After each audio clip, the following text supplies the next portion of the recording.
तो आप सभी का फिर से एक बार स्वागत है।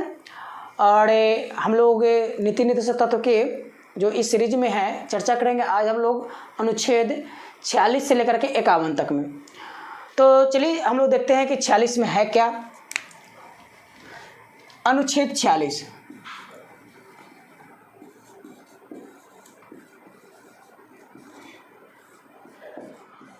इसमें दिया गया है, अनुच्छेद 46 में कहा गया है अनुसूचित जाति एवं जनजाति।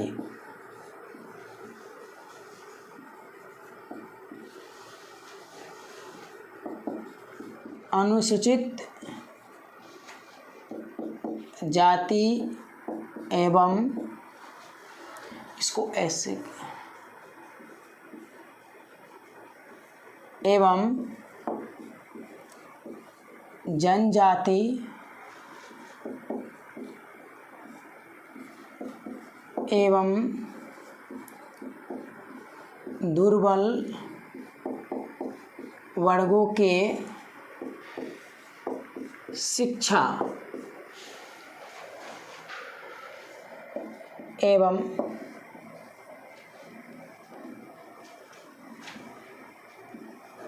अर्थ संबंधी प्रावधान।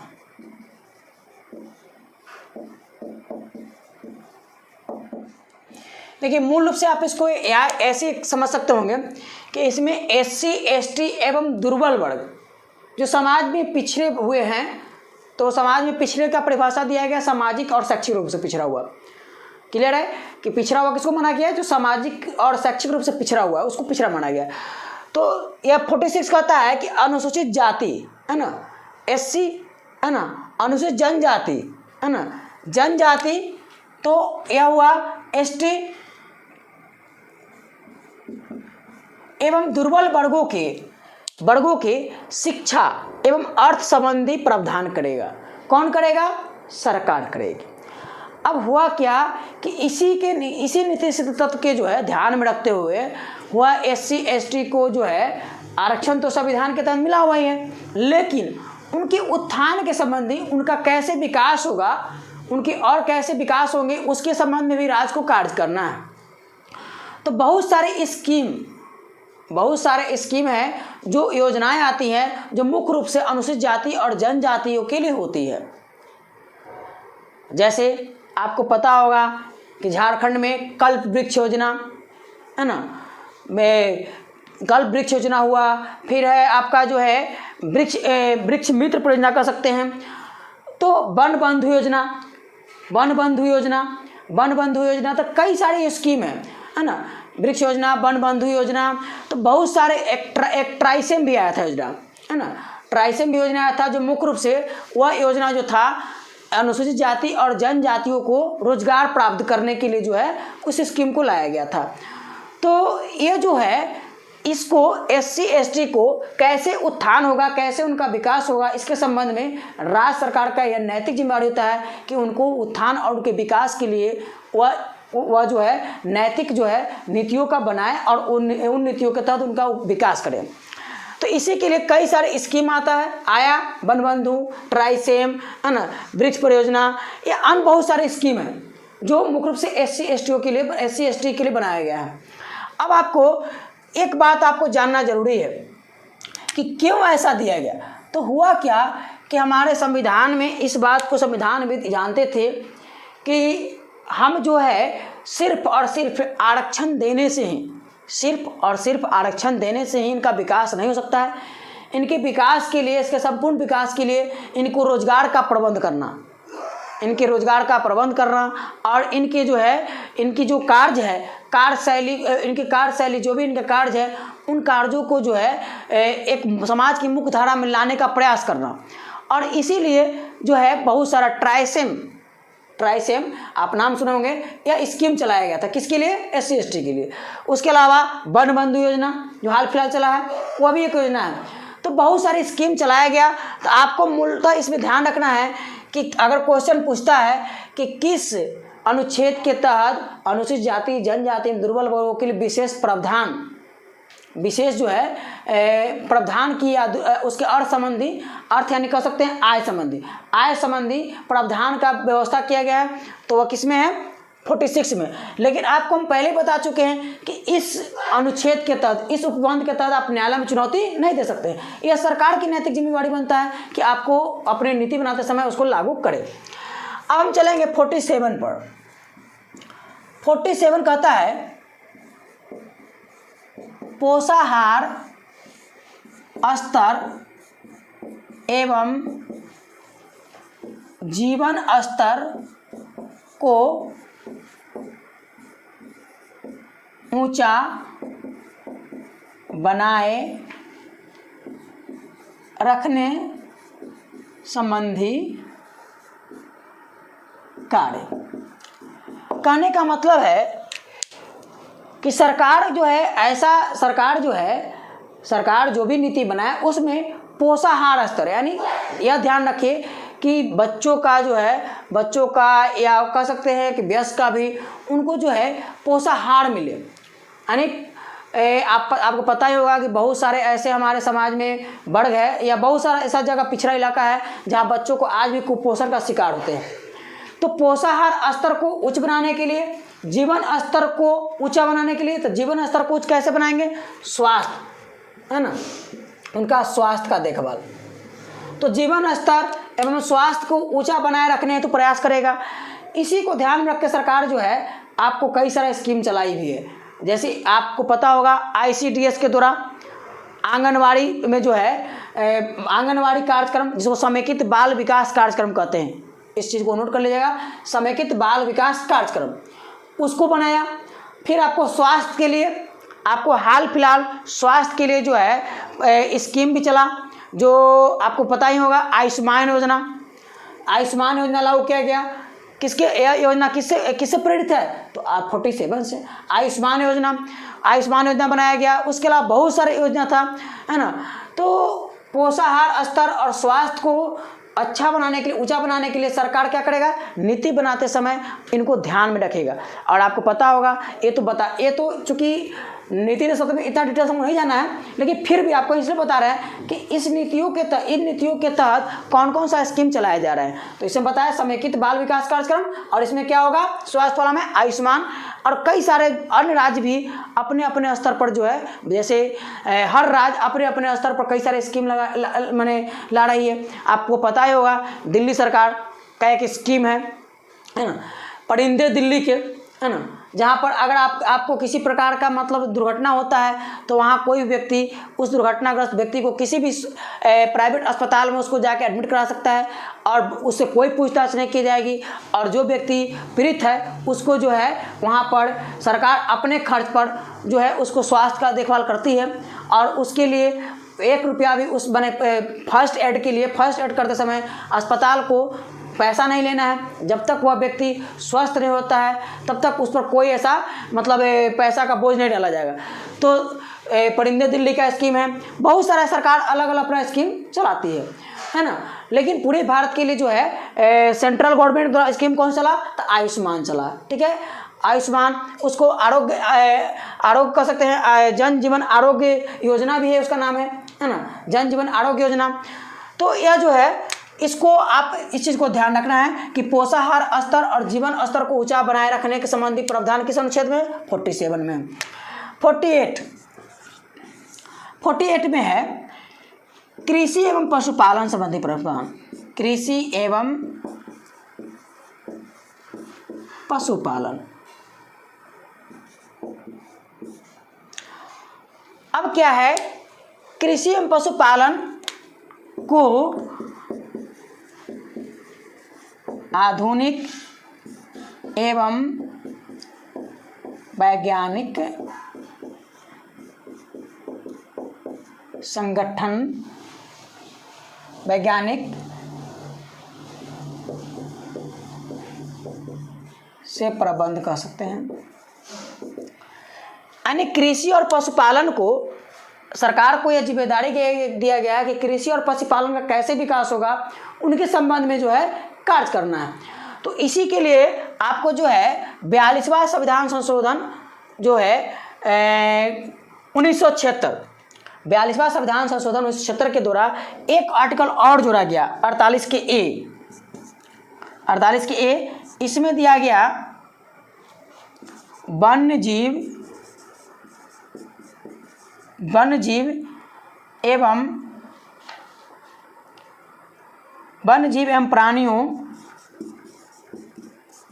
के संरक्षण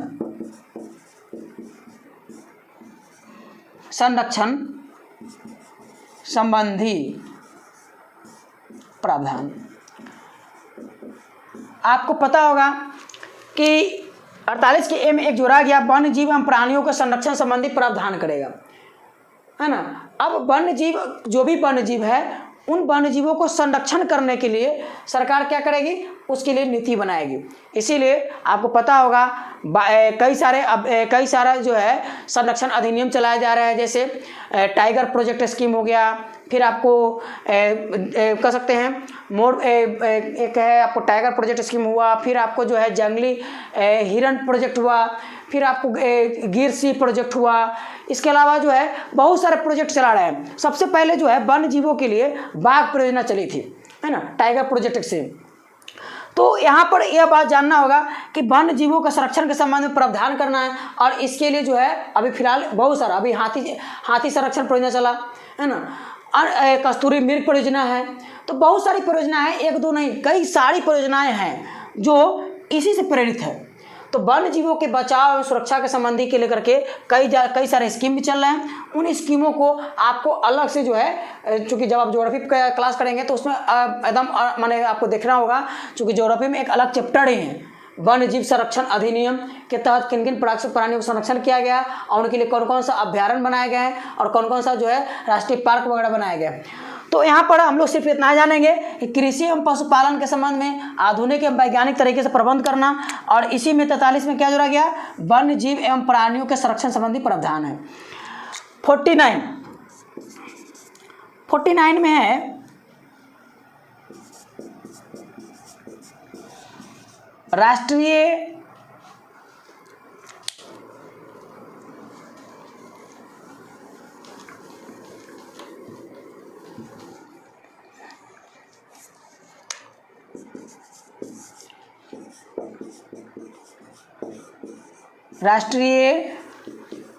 महत्व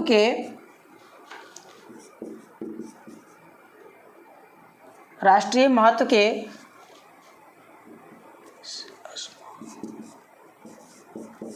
स्मारकों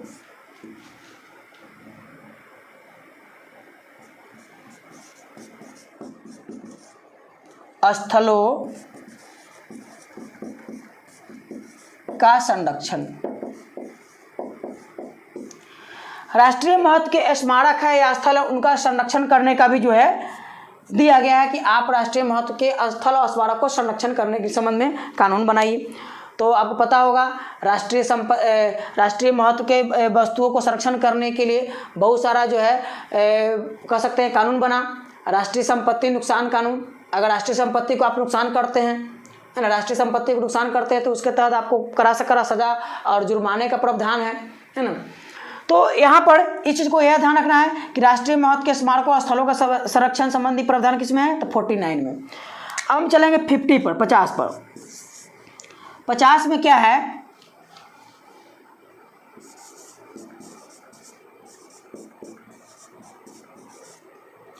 कार्यपालिका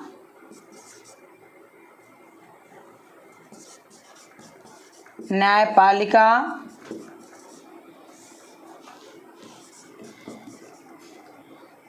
का पृथक्करण।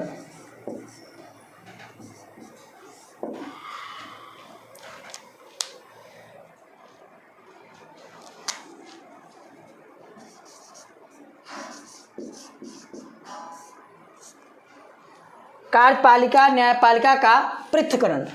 अब इसमें जानना क्या है कि आपको क्वेश्चन आता है कि किस अनुच्छेद के तहत कार्यपालिका और न्यायपालिका को अलग अलग किया गया है। तो किस अनुच्छेद के तहत, 50 के तहत, 50 के तहत कार्यपालिका न्यायपालिका का अलग अलग जो है किया गया। कार्यपालिका न्यायपालिका से स्वतंत्र है, कार्यपालिका जो है न्यायपालिका से क्या है, स्वतंत्र है। तो किस अनुच्छेद के तहत किया गया, 50 के तहत। 51 में क्या है,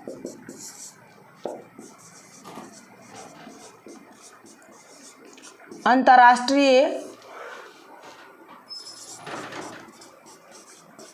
शांति हेतु प्रयास। देखिए,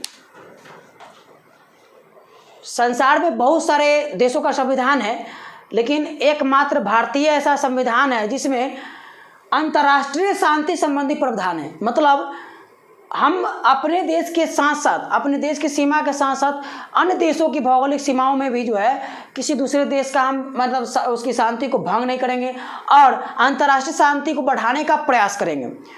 तो अंतर्राष्ट्रीय शांति को बढ़ाने का प्रयास किस अनुच्छेद के तहत है? 51 के तहत। और भारत की एक संविधान में, भारत का एकमात्र संविधान है जहाँ पर यह जो है उपबंध लागू किया गया है, अंतर्राष्ट्रीय शांति को बढ़ाने का प्रयास करेंगे।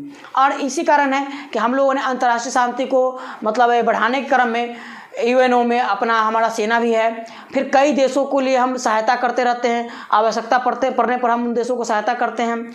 तो हमारी जो नीति है वह कैसी नीति है? वसुंधैव कुटुंबकम की नीति है, यानी हम जो नीति है वह शांति की नीति है। हमारी नीति कैसी नीति है? शांति की नीति है।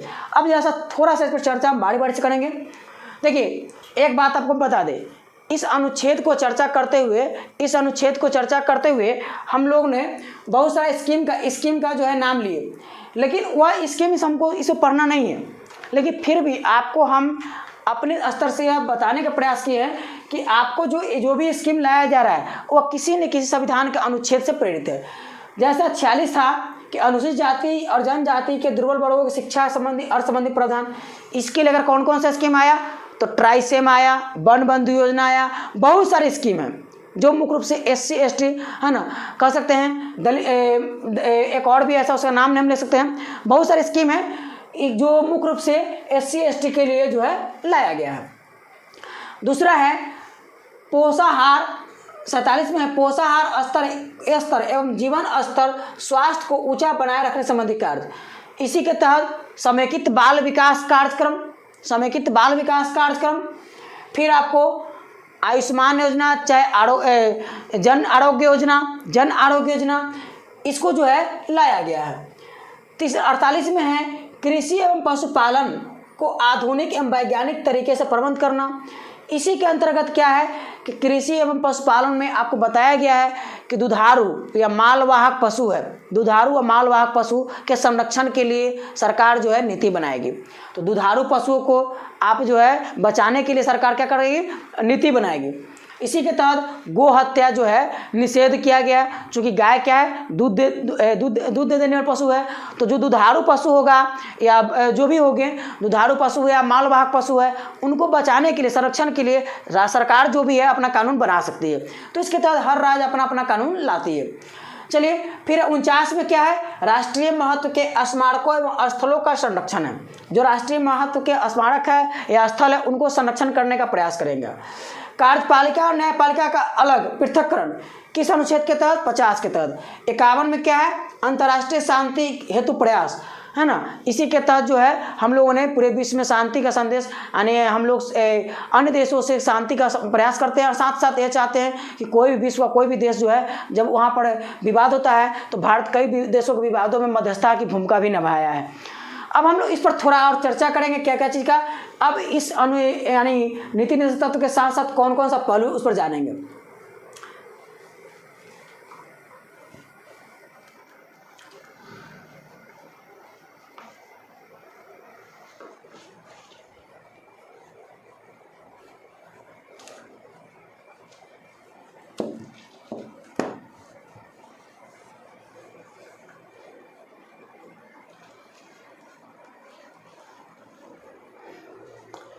अब आइए थोड़ा बात आप बता दें, मौलिक अधिकार और नीति निर्देशक तत्व दोनों में मूल अंतर क्या है? तो मौलिक अधिकार और नीति निर्देशक तत्व मूल अंतर क्या है कि मौलिक अधिकार न्यायालय में परिवर्तनीय है, मूल अधिकार न्यायालय में परिवर्तनीय नहीं है। दूसरा, मौलिक अधिकार को जो है मौलिक अधिकारों के लिए जो है आपको इतना जानना है कि मौलिक अधिकार और नीति तत्व में प्रभावी कौन है? तो नीति तत्व प्रभावी है।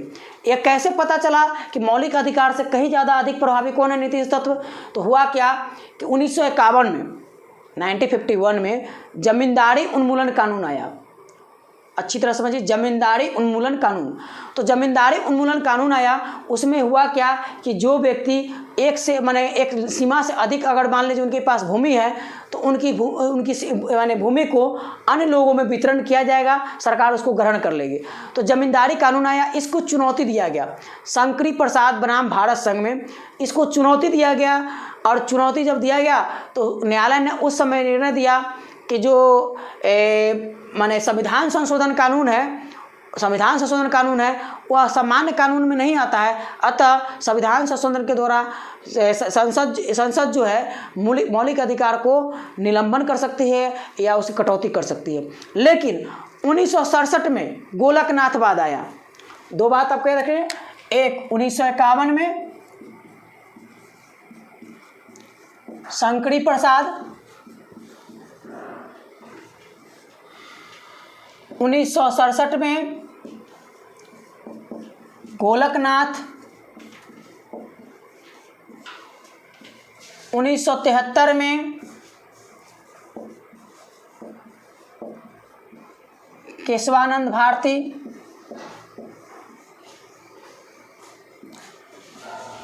अब आपको इस पर एक 3 केस बहुत पूर्ण को जानना है। हुआ क्या कि शंकरी प्रसाद बाद में कहा गया कि संविधान संशोधन के द्वारा, आराम सुनिए, संविधान संशोधन के द्वारा संसद जो है मौलिक अधिकार को कम कर सकती है या उसको जो है निलंबन कर सकती है। यानी संविधान संशोधन के द्वारा मौलिक अधिकार को हम कम कर सकते हैं, संसद को अधिकार दिया गया। लेकिन 1967 में क्या हुआ, गोलकनाथ बाद में सुप्रीम कोर्ट ने अपने ही निर्णय को पलट दिया। जो शंकरी प्रसाद में निर्णय दिया था सुप्रीम कोर्ट कि संविधान संशोधन के द्वारा संसद मौलिक अधिकार को न्यून कर सकती है, इसमें कहा गोलकनाथवाद में सुप्रीम कोर्ट ने कहा कि संविधान संशोधन ही नहीं, किसी भी विधि के द्वारा मौलिक अधिकार को संसद कम नहीं कर सकती है। तो गोलकनाथवाद में क्लियर है कि मौलिक अधिकार को क्या माना गया, अधिक प्रभावी कर दिया गया है ना, कि किसी भी हालत में मौलिक अधिकार को कम नहीं किया सकता है। लेकिन इसी के बाद में क्या हुआ कि 1971 में, ध्यान रखिएगा, 1971 में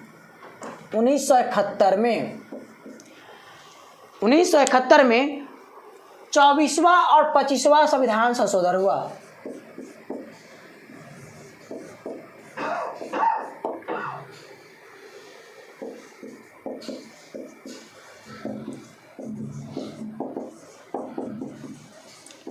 हम्म 1971 में आपको पता ही होगा, 1971 में भारत में किसकी सरकार थी, तो कांग्रेस की, और इंदिरा गांधी प्रधानमंत्री थी, है ना, जिसको हम लोग आयरन लेडी ऑफ इंडिया कहा जाता है। तो इंदिरा गांधी बहुत ही शक्तिशाली पावरफुल प्रधानमंत्री थी अपने समय में। हुआ क्या कि जब ऐसा देखा गया कि संसद को इस बात को संसद और मैंने कह सकते हैं संसद और सुप्रीम कोर्ट में एक टकराव उत्पन्न हुआ। सुप्रीम कोर्ट ने क्या कहा कि संसद जो है मौलिक अधिकार के किसी भाग को कम नहीं कर सकती है।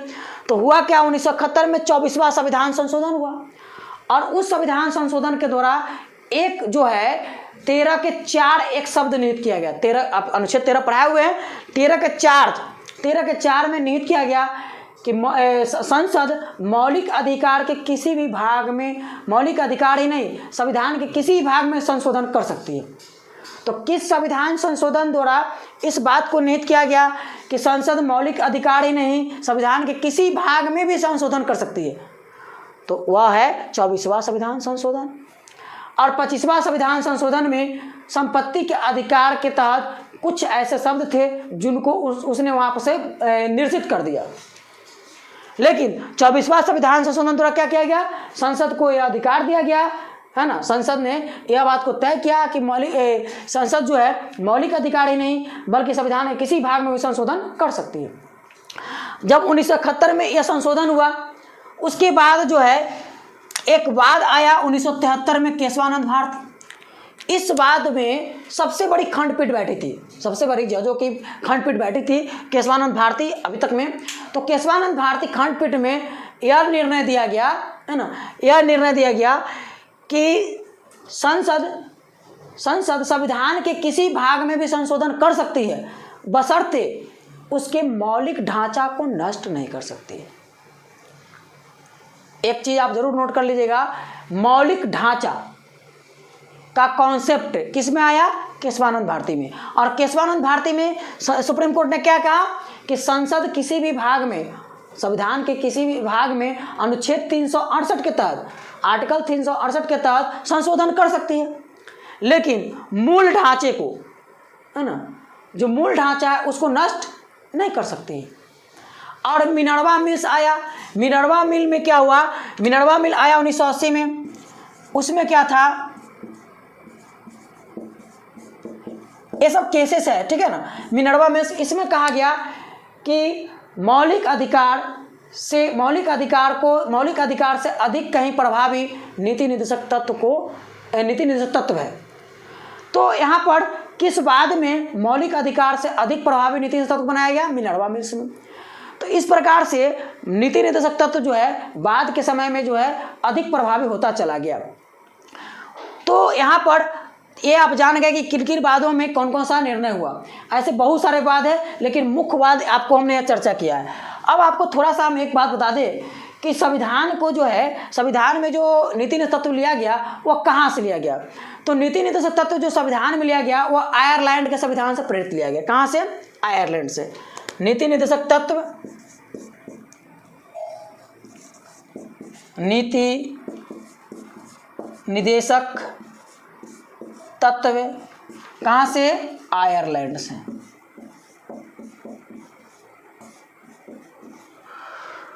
उसके अलावा आपको भी हम कल बताया भी थे उसके पहले वाले वीडियो में कि किन किन संविधानविदों ने नीति निर्देशक तत्व के बारे में क्या कहा था। तो हमने बताया था ग्रेनविल ऑस्टिन ने नीति निर्देशक तत्व को संविधान की आत्मा कहा। उसको भी आप लोग लिख लीजिएगा, ग्रेनविल ऑस्टिन।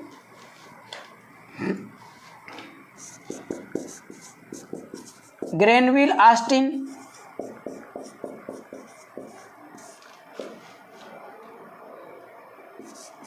संविधान की आत्मा, संविधान की आत्मा। केटी शाह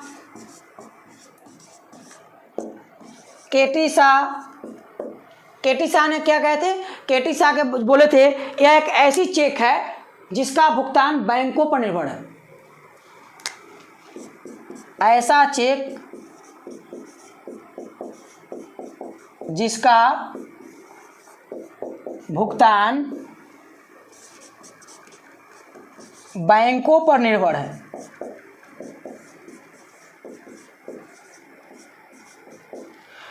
केटी शाह क्या कहते हैं? ऐसा चेक है जिसका भुगतान बैंकों पर निर्भर है। अब ऐसा चेक तो आपको मिला, लेकिन ऐसा चेक है बैंक अपनी सुविधा अनुसार आपको अदा कर सकती है। मैंने कहने का मतलब है कि नीति निर्देशक तत्व में जितनी सारी अच्छी बातें हैं, बहुत सारी अच्छी बातें हैं, लेकिन उन अच्छी बातों को लागू करने के लिए सरकार को खुद ही सरकार जो है, सरकार चाहेगी तभी हो सकता है। वह सरकार के संसाधन पर डिपेंड करता है कि सरकार का अपना संसाधन का जो है उपयोग करके आपको लागू करवाया नहीं। इसके लिए आप जो है न्यायालय में नहीं जा सकते हैं। केस थानम ने क्या बताया था? तो यह जो है न्यायपालिका, कार्यपालिका, विधायिका और न्यायपालिका में टकराव बताया था, ठीक है। तो उनको भी हम बता दिए थे केस थानम क्या कहते हैं, न्यायपालिका, कार्यपालिका, विधायिका में टकराव। उसके अलावा जो है आइवर जेनिंग्स, इसको धार्मिक उपदेश की संज्ञा दिए थे कि मात्र जो है धार्मिक उपदेश की बात है ना। तो अन्य है, तो इन सब हम चर्चा कर चुके हैं, लेकिन फिर भी आपको आज बता दिए हैं। अब इस पर बहुत सारे क्वेश्चन आते हैं और मेरा अगला प्रयास रहेगा कि जो क्वेश्चन सीरीज चल रहा था वह सीरीज का ही वीडियो आपको जो है अल्टरनेटिव चलता रहे, और साथ साथ जो है ये जो पॉलिटी का जो सीरीज है इसको पूरा हम कंप्लीट करेंगे ही करेंगे। ऐसा कंप्लीट होने के बाद फिर जो है आपका जो ज्योग्राफी का सेक्शंस है, ज्योग्राफी में भी हम नदी सिस्टम पढ़ा रहे थे, रिवर सिस्टम, उसमें जो है कुछ छूटा हुआ है, उस पर भी हम लोग कंप्लीट करेंगे। थैंक यू, फिर मिलते हैं।